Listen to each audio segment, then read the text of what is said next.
পার্বত্য চট্টগ্রাম বাংলাদেশের বর্তমান সময়ের অন্যতম আলোচ্য বিষয়। অপার সৌন্দর্যের লীলাভূমি এই পার্বত্য অঞ্চল বাংলাদেশের অন্যতম দর্শনীয় স্থান ও পর্যটন কেন্দ্র হিসেবেও পরিচিত এই পার্বত্য চট্টগ্রাম। অর্থনৈতিক ও রাজনৈতিক প্রেক্ষাপটেও এর গুরুত্ব কম নয়। কিন্তু সম্প্রতি পার্বত্য চট্টগ্রামের উপজাতিরা নানা ধরনের ষড়যন্ত্র তৈরি করেছে এই অঞ্চলটিকে ঘিরে। পার্বত্য চট্টগ্রামে বসবাসরত বাঙালিদের সাথে দ্বন্দ্বের সৃষ্টি করেছে সেখানে বসবাসরত উপজাতিরা। এমনকি তারা শান্তিরক্ষী বাহিনী সেনাবাহিনীর গায়েও হাত তুলতে দ্বিধাবোধ করেনি।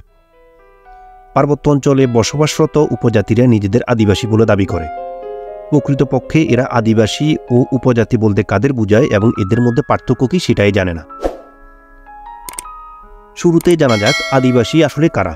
যে জাতিগোষ্ঠী কোনো দেশ বা রাষ্ট্র গঠন করে এবং হাজার বছর ধরে যারা দেশ পরিচালনা করে তারাই মূলত আদিবাসী।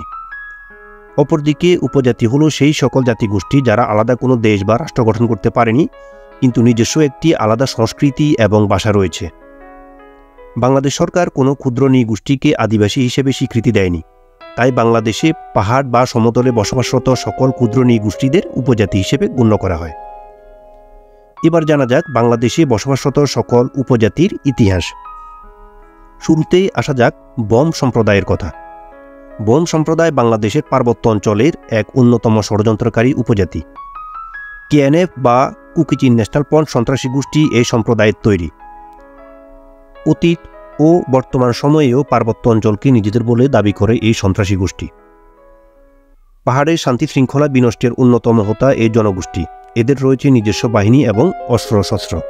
এরপর আসা যাক চাকমা জনগোষ্ঠীর দিকে।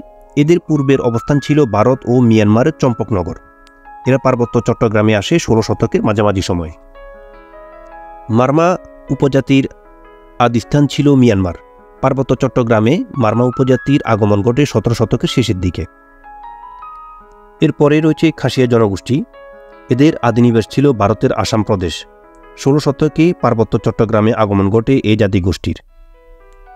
গারো সম্প্রদায়ের আদিনিবাস ছিল তিব্বত ও ভারতের গারো হিলস। এরা বাংলাদেশের পার্বত্য চট্টগ্রামে আসেন 9ম থেকে 10ম শতকের দিকে।